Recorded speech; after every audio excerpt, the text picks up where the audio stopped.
কিভাবে এক ভিখারি রাতারাতি ১,২০০ কোটির সাম্রাজ্যের মালিক হয়ে গেল? কেন এক ধনী ব্যবসায়ী তার সুন্দরী মেয়েকে বস্তিতে থাকা এক গরিব ছেলের সঙ্গে বিয়ে দিল? আর এই গরিব ছেলেটার সত্যি পরিচয় সামনে আসতেই কেন শহরের অভিজাতরা ভয়ে কেঁপে উঠল?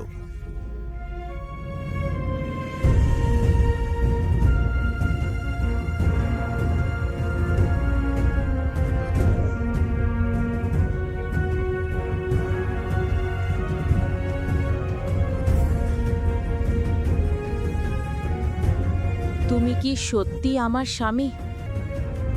আমার বন্ধুদের স্বামীরা তাদের ডায়মন্ড রিং আর আইফোন দেয়, আর তুমি আমাকে এই 10 টাকার ফুল দিচ্ছ? তোমাকে স্বামী বলে ডাকতেও আমার লজ্জা লাগে। সরে যাও।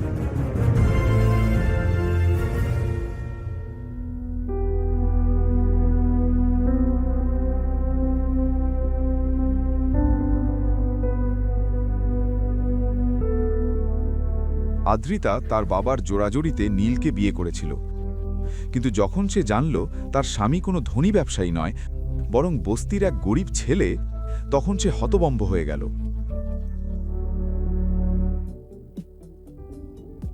তারপর আদ্রিতা শর্ত রাখল যে বাড়ির বাইরে কেউ যেন না জানে যে নীল তার স্বামী।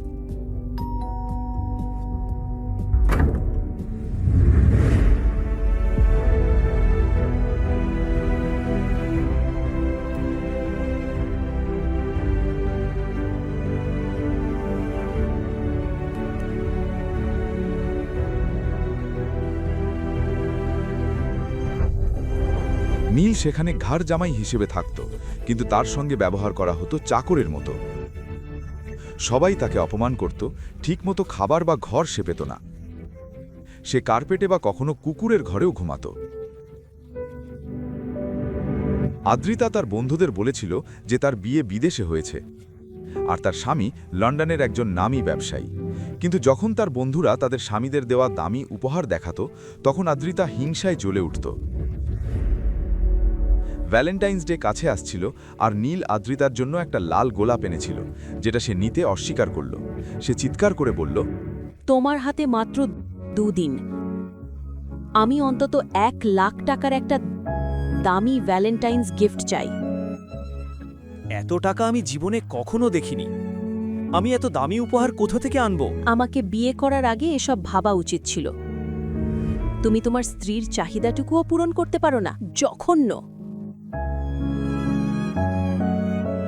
2 দিন পর নীল আদ্রিতার কাছে এসে তাকে একটা গিফট বক্স দিল।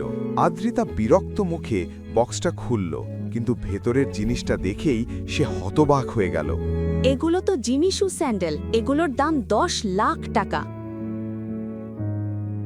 তুমি এগুলো কোথা থেকে পেলে? আসলে এগুলো অরিজিনাল নয়। আমি বাজার থেকে দামি স্যান্ডেলের কপি কিনেছি। এগুলো ফেক।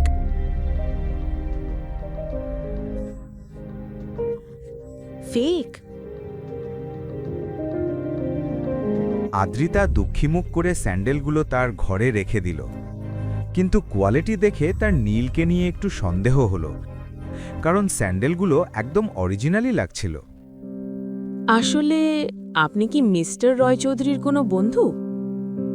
মিস্টার রয় চৌধুরী মানে রয় চৌধুরী ইন্ডাস্ট্রিজের মালিক? কিন্তু তাকে তো কেউ কখনো দেখেনি। বড় বড় লোকেরাও তার সঙ্গে কথা বলতে পারে না। না, আমি তাকে চিনি না। কিন্তু আপনি কেন জিজ্ঞেস করছেন? ম্যাম, আপনি যে ব্যাগটা নিয়ে এসেছেন সেটা জিমি চু স্যান্ডেলের ব্যাগ। একটু দেখতে পারি? হ্যাঁ।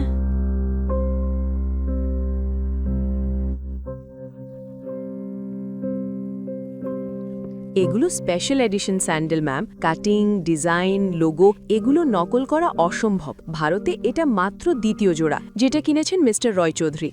নীল কি মিস্টার রয় চৌধুরী, নাকি সে এই স্যান্ডেলগুলো চুরি করেছে? বেকার নীলের কাছে লাখ টাকার স্যান্ডেল এলো কোথা থেকে? নীলের আসল পরিচয় কি? যদি সে ধনীই হয়, তাহলে শ্বশুর বাড়িতে ঘর জামাই হয়ে কেন থাকে? এসব প্রশ্নই এখন আদ্রিতার মাথায় ঘুরছিল। তবুও তার বিশ্বাস ছিল নীল নিশ্চয়ই কোনোভাবে তার জন্য এই স্যান্ডেলগুলো জোগাড় করেছে। কয়েকদিন পর আদ্রিতা স্যান্ডেলের কথা ভুলেই গেল। এক সকালে নীল বাড়ির জন্য সবজি কিনতে বাইরে গেল।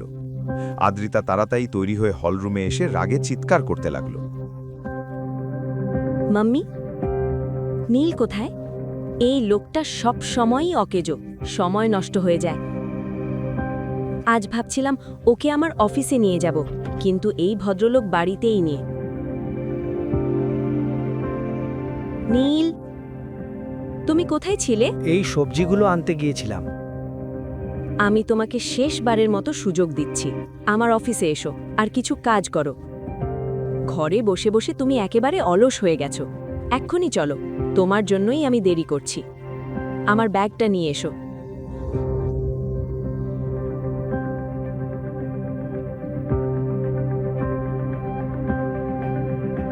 এগুলো সব নিয়ে চলো। হাই বিজন। হে আদ্রিতা, তুমি কোথায় ছিলে জানো তো? আমি 1 ঘন্টা ধরে তোমার জন্য অপেক্ষা করছি। আই এম সো সরি বিজন, কিছু লোকের জন্যই বাড়ি থেকে বেরোতে দেরি হয়ে গেল। কেন সরি বলবে? যাই হোক, দেখো আদ্রিতা, আমি তোমার জন্য একটা অসাধারণ সাব্বিসাচি লাহাঙ্গা এনেছি। এই একই লাহাঙ্গা দীপিকা তার বিয়েতে পরেছিল। তোমাকে তো তোমার বন্ধুর বিয়েতে যেতে হবে, তাই না? এবার তুমি এটা পরবে। ওয়াও বিজন, তুমি এটা আমার জন্য এনেছো? হ্যাঁ, এটা সত্যিই খুব সুন্দর। তোমার উপহারের জন্য অনেক ধন্যবাদ। ধন্যবাদ দেওয়ার কি দরকার? তোমার তুলনায় এটা কিছুই না। আমি এটা আমার বন্ধুকে দিয়েই বানিয়েছি। সরাসরি তাকে ডিজাইন করতে বলেছিলাম। পুরো 20 লাখ টাকা। ও মাই গড, 20 লাখ টাকা! বিজন, আমি একেবারে এই লেহেঙ্গাটাই আমি চাইছিলাম। এখন দেখবে সেই বিয়েতে সবাই শুধু এই কথাই বলবে যে আদ্রিতা ভাব্যসাচী লেহেঙ্গা পরেছে। তুমি ঠিকই বলছো। আর এমনিতেই তুমি তো কম সেলিব্রিটি নও। বিজন আপ্রাণ চেষ্টা করছিল আদ্রিতাকে ইমপ্রেস করার। আদ্রিতা, এই লেহেঙ্গাটা নকল। কি? এটা আসলের কপি? তুমি কি বলছো? তোমার অবস্থা দেখেই বোঝা যায় তোমার তো একটা শার্ট কেনারও টাকা নেই। ভাব্যাসাচী ব্র্যান্ডের নাম কখনো শুনেছো? আর তুমি এটাকে নকল বলছো? আসল লেহেঙ্গাতে সিল্ক ব্যবহার করা হয়। কাপড় আলাদা, ডিজাইনও আলাদা। দ্বিতীয়ত, ভাব্যাসাচীর বানান বড় হাতের অক্ষরে লেখা থাকে। আসল লেহেঙ্গাতে সব ডিটেল থাকে। এই নকল লেহেঙ্গাগুলো শহরে 5000 টাকায় বিক্রি হয়।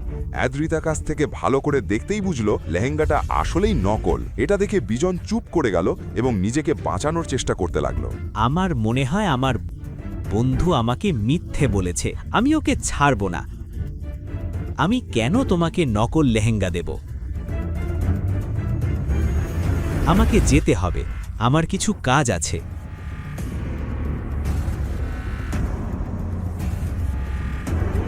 আদ্রিতা, আমি আগে কখনো তোমাকে উপদেশ দিইনি, কিন্তু এই লোকটার থেকে দূরে থাকো। সে তোমাকে ইমপ্রেস করার জন্য সস্তা নকল জিনিস দিচ্ছে। আমি কথা দিচ্ছি, একদিন আমি তোমার জন্য আসল ব্র্যান্ডেড উপহার আনব এবং তার জন্য যতটা পরিশ্রম লাগে করব। নিজের মনের কথা আদ্রিতাকে বলার পর নীল তার জবাবের অপেক্ষাও না করে কেবিন থেকে বেরিয়ে গেল। তাদের 20 বছরের দাম্পত্য জীবনে এই প্রথম আদ্রিতা অনুভব করল যে নীল সত্যিই তার খেয়াল রাখে।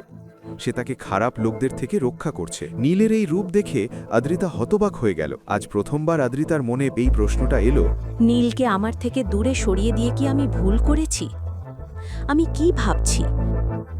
বিজন আমার বিজনেস পার্টনার, ধনী আর সফল ব্যবসায়ী, আমাদের কোম্পানির প্রধান ইনভেস্টর।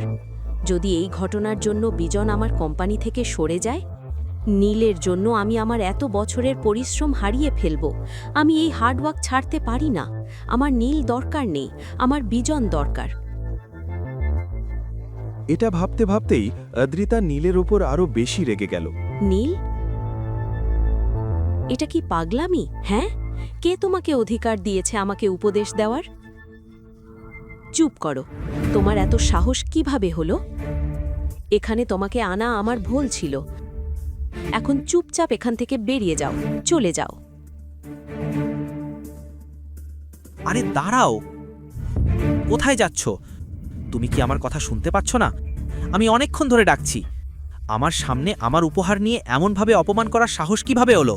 তুমি নিজেকে বিক্রি করে দিলেও তো এমন উপহার কিনতে পারবে না। দ্বিতীয়ত, নিজের জায়গাটা জেনে রেখো। আমি চাই এটা। তুমি গরিব গরিব জামাই, আমার সঙ্গে তর্ক করো। নীল এখনও প্রকাশ্যে ঝামেলা করতে চাইছিল না, কিন্তু যখন কেউ তোমার নীরবতার সুযোগ নিতে শুরু করে তখন কথা বলা প্রয়োজন হয়ে যায়। প্রথমত, আমার পেছনে যে মানুষটা দাঁড়িয়ে আছে সে আমার স্ত্রী, তাই এর বাইরে থাকাই ভালো। দ্বিতীয়ত, আমার স্ত্রীর তোমার মতো কারো কাছ থেকে উপহার নেওয়ার প্রয়োজন নেই, আমি নিজেই এনে দিতে পারি, তাই তোমার এই দেখানো বন্ধ করো। আর তৃতীয়ত, পকেটে টাকা না থাকলে খুচরো ঝনঝনিয়ে বড়লোক সাজার চেষ্টা করো না। এতটুকু বলেই নীল বিজনকে পাশ কাটিয়ে অফিস থেকে বেরিয়ে গেল। নাটক শেষ হওয়ার পর অদ্রিতাও অফিসের ভেতরে চলে গেল। অদ্রিতার রাগে ফুঁসছিল, তার জ্বলন্ত চোখের সামনে শুধু নীলের মুখটাই ঘুরছিল। আর যত সে নীলের কথা ভাবছিল তার রাগ ততই বাড়ছিল।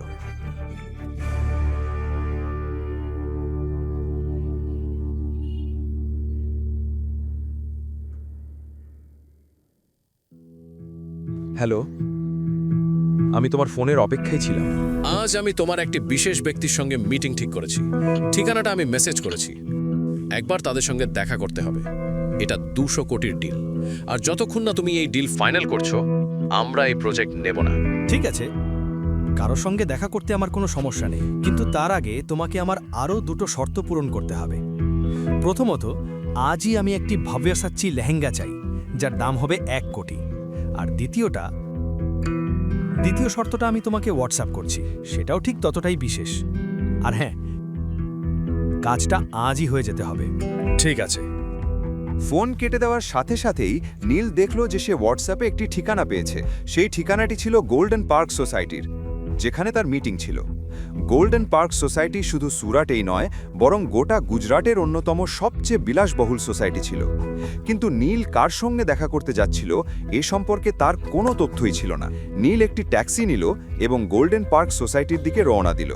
শুধু সুরাটের নয়, গুজরাটের সবচেয়ে ধনী লোকেরাও সেই সোসাইটিতে থাকত।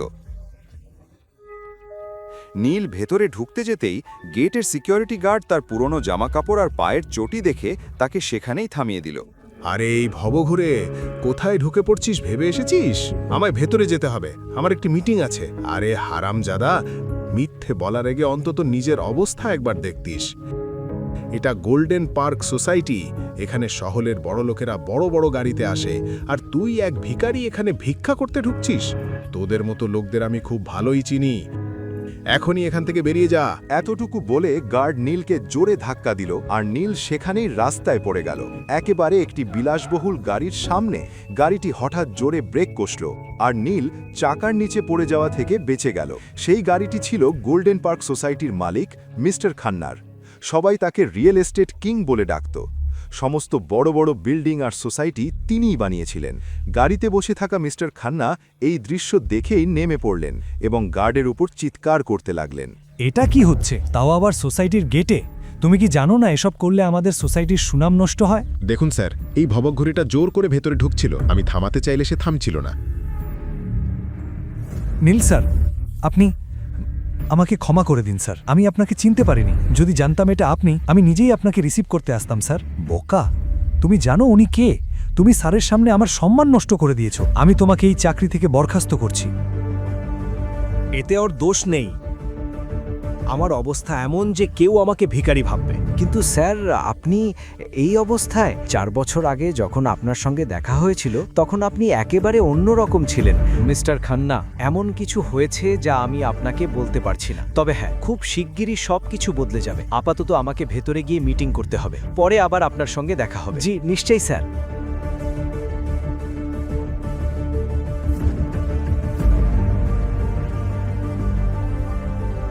এই ভবঘুরের সামনে খান্না সাহেব এত নতজানু হচ্ছে কেন?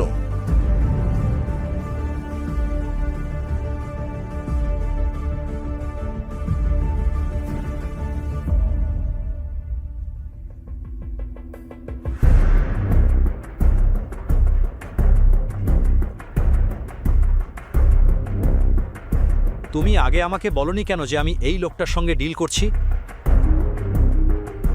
আমি এই লোকটার সঙ্গে কোনো মিটিং করব না। 200 কোটি তো দূরের কথা, আমি ওর সঙ্গে 20,000 টাকারও ডিল করব না। নীল কাকে ভয়ে লুকিয়ে চলছিল? নীল কি সত্যিই গরিব? যদি তাই হয় তবে সে 200 কোটির ডিল কিভাবে করছে? আর যদি নীল ধনী হয় তাহলে সে শ্বশুরবাড়িতে গরিবের মতো কেন থাকে? অদ্রিতা যখন নীলের আসল সত্য জানতে পারবে তখন কি হবে? নীল কেন অদ্রিতাকে বিয়ে করেছিল? এমন অনেক প্রশ্নের উত্তর আপনি জানতে পারবেন পরের পর্বে। বাকি গল্প জানতে দেখুন পরের এপিসোড শুধুমাত্র পকেট এফএম-এর ইউটিউব চ্যানেলে। আর গ্যাম্বলারের সব এপিসোড শুনতে পকেট এফএম অ্যাপ ডাউনলোড করুন এবং বর্ণনায় দেওয়া লিঙ্কে ক্লিক করুন।